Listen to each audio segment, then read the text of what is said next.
وعن الصلوة والسلام علی سید المرسلین سیدنا وحبیبنا وحبیب رب العالمین محمد صلی اللہ علیہ وسلم واشہد ان لا الہ الا اللہ تبارک وتعالی المجید اما بعد فاعوذ باللہ من الشیطان الرجیم بسم اللہ الرحمن الرحیم یا ایہا الناس اتقوا ربکم، اے لوگو اپنے رب سے ڈرو۔ حضرات ذی وقار، اللہ رب العزت نے مجھے اور آپ کو ممبرا کے اس وسیع میدان میں ایک ایسے عنوان پر جمع ہونے کی توفیق مرحمت فرمائی ہے جو عنوان اس وقت انسانی معاشرے کی اصلاح کے لیے انتہائی ضروری ہے۔ اس وقت دنیا میں رہنے والا انسان جسے اشرف المخلوقات کہا جاتا ہے، وہ جن حالات سے گزر رہا ہے، ان حالات میں معاشرے کی اصلاح کی سب سے بڑی ذمہ داری اگر کسی کے کاندھوں پر ہے تو وہ ہے سرپرستان ملت۔ مگر بڑے افسوس کے ساتھ کہنا پڑتا ہے کہ ہمارے اس زمانے میں ہر چیز الٹی ہو چکی ہے۔ حضرت قاری طیاب صاحب رحمۃ اللہ علیہ کی کسی کتاب میں نے پڑھا تھا، آج سے تقریباً 55 سال پہلے حضرت نے فرمایا تھا کہ عجیب دور ہے، ہر چیز الٹی ہے۔ پہلے یہ کہا جاتا تھا کہ چراغ تلے اندھیرا، مگر اب معاملہ بدل گیا ہے۔ اب لائٹ کے اوپر اندھیرا ہوتا ہے اور نیچے روشنی، یعنی دنیا اتنی الٹ چکی ہے کہ وہ مثال بھی اب ناکام ہو گئی ہے، اور یہ کہنا پڑے گا کہ لائٹ کے اوپر اندھیرا ہے۔ ہم جس دور سے گزر رہے ہیں یہ بڑا کٹھن دور ہے، مگر انسان وہی ہے جو حالات کا مقابلہ کرے اور حالات سے اپنے آپ کو باہر نکالے۔ اگر اللہ انسان پر حالات نہ بھیجتا تو امام ابن الجوزی رحمۃ اللہ علیہ نے ایک عجیب جملہ کہا ہے، لولا مصائب الدنیا لوردنا القیامت مفالس، یعنی اگر بیماری نہ ہوتی، پریشانی نہ ہوتی تو دنیا میں انسان اس سے کہیں زیادہ سرکشی اور بغاوت کرتا جتنا وہ پریشانیوں کے بعد کرتا ہے۔ پریشانی کے بعد انسان سنبھل جاتا ہے، ورنہ لبغضی فی الارض، یعنی انسان سرکشی کی انتہا کر دیتا۔ محمد قطب رحمۃ اللہ علیہ مکہ مکرمہ نے ایک عظیم الشان کتاب لکھی جس کا نام التربیہ الاسلامیہ ہے۔ اس کتاب کی علمی اہمیت کا اندازہ اس بات سے لگایا جا سکتا ہے کہ اس پر انہیں کنگ فیصل انٹرنیشنل ایوارڈ سے نوازا گیا، جو عالم اسلام کا سب سے بڑا اور معتبر ایوارڈ مانا جاتا ہے۔ اس کتاب میں انہوں نے پوری انسانیت کو متوجہ کیا کہ دنیا کے جو حالات اور اخلاقی پستی ہے، چاہے معاشی ہو، سیاسی ہو، انفرادی ہو یا اجتماعی، ہر طرف صرف فساد نظر آتا ہے۔ ان سب کی وجہ اور ان کی اصلاح کا طریقہ ایک ہی ہے، اور وہ ہے دنیا سے تربیت صحیحہ کا فقدان۔ ہمارے ادارے صرف تعلیم دے رہے ہیں اور تربیت کو پیچھے چھوڑ دیا ہے۔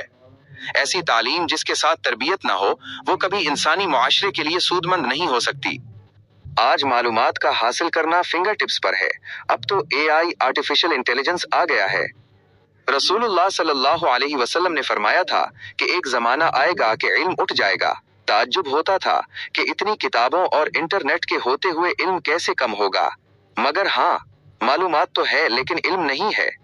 علم وہ ہوتا ہے جس سے صحابہ جیسا معاشرہ بنے جن کے بارے میں قرآن کہتا ہے وَيُؤْثِرُونَ عَلَى الَّذِي أَنفُسِهِمْ وَلَوْ كَانَ بِهِمْ خَصَاصَةٌ، یعنی وہ اپنی ضرورت اور فقر کے باوجود دوسروں کو اپنے آپ پر ترجیح دیتے تھے۔ آج ہوائی جہاز میں اعلان ہوتا ہے کہ آکسیجن کم ہو تو پہلے اپنی فکر کریں پھر دوسرے کی، مگر قرآن کہتا ہے کہ انسانیت دوسروں کے درد میں شریک ہونے کا نام ہے۔ آج کہیں حادثہ ہوتا ہے تو لوگ ویڈیو بنانے کے لیے زیادہ جاتے ہیں تاکہ وائرل ہو سکیں۔ اس کی وجہ یہ ہے کہ سرپرستان ملت نے تربیت کی ذمہ داری چھوڑ دی ہے۔ سائنسی تحقیق کہتی ہے کہ جب بچہ پیدا ہوتا ہے تو اس کا دماغ 25% ڈیولپ ہو چکا ہوتا ہے۔ وہ ماں کے پیٹ میں 6 مہینے کے بعد سے سن کر سیکھنا شروع کر دیتا ہے۔ 1 سال کا بچہ ہونے تک اس کا دماغ 70% ڈیولپ ہو جاتا ہے، 3 سال میں 85% اور 5 سال کی عمر میں 92% ڈیولپ ہو جاتا ہے۔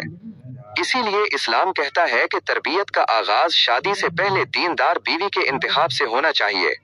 رسول اللہ صلی اللہ علیہ وسلم نے فرمایا فاظفر بذات الدین تربت یداک، یعنی دیندار عورت کو ترجیح دو تاکہ تمہارے ہاتھ خاک آلود نہ ہو، تم کامیاب ہو جاؤ۔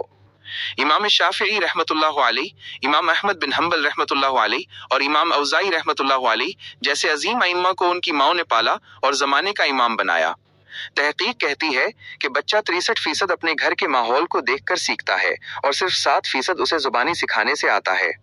قرآن کریم نے حضرت خضر علیہ السلام اور حضرت موسیٰ علیہ السلام کے واقعے میں ذکر کیا کہ جب انہوں نے دیوار کو سیدھا کیا تو اس کی وجہ یہ بتائی وَكَانَ أَبُوهُمَا صَالِحًا، یعنی ان کے والدین نیک اور صالح تھے۔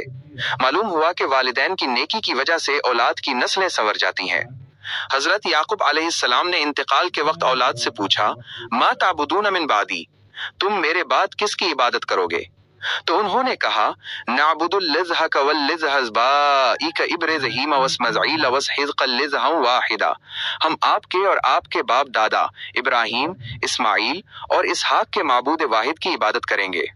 حضرت مولانا غلام محمد وستانوی صاحب رحمۃ اللہ علیہ ہمیشہ فرمایا کرتے تھے کہ میں چاہتا ہوں مسلمان انجینئر، ڈاکٹر، کلیکٹر بنے، مگر سب سے پہلے وہ سچا اور پکا مسلمان بنے۔ اللہ کے رسول صلی اللہ علیہ وسلم نے ایک انتہائی لرزہ دینے والی حدیث قدسی بیان فرمائی جس میں اللہ تعالی فرماتے ہیں من لم یرض بقضائی ولم یصبر علی الذی بلائی ولم یشکر نعمائی ولم یقنع بعطائی فلیطلب ربا سوائی۔ اس کا مطلب یہ ہے کہ جو شخص میرے فیصلوں تقدیر پر راضی نہیں ہوتا، جو مجھ سے ملنے والی آزمائشوں اور مصیبتوں پر صبر کا دامن چھوڑ دیتا ہے، جو میری دی ہوئی بے شمار نعمتوں کا شکر ادا نہیں کرتا اور جو کچھ میں نے اسے عطا کیا اس پر قناعت تسلی نہیں پاتا، تو ایسے شخص کو چاہیے کہ وہ میرے سوا اپنا کوئی اور رب ڈھونڈ لے۔ یہ ایک بہت بڑی تنبیہ ہے کہ کائنات میں اللہ کے سوا کوئی رب نہیں ہے، لہٰذا ہمیں ہر حال میں اسی کی رضا پر سر تسلیم خم کرنا چاہیے۔ حالات چاہے جیسے ہوں اللہ سے مایوس نہ ہوں۔ اسلام قیامت تک رہے گا، دنیا کی کوئی طاقت اسے ختم نہیں کر سکتی، چاہے ابو جہل ہو یا ڈونلڈ ٹرمپ۔ اللہ ہمیں خیر کی چابیاں اور شر کے لیے تالا بنا دے۔ اللہم اجعلنا مفاتیح للخیر مغالیق للشر، وآخر دعوانا ان الحمد للہ رب العالمین۔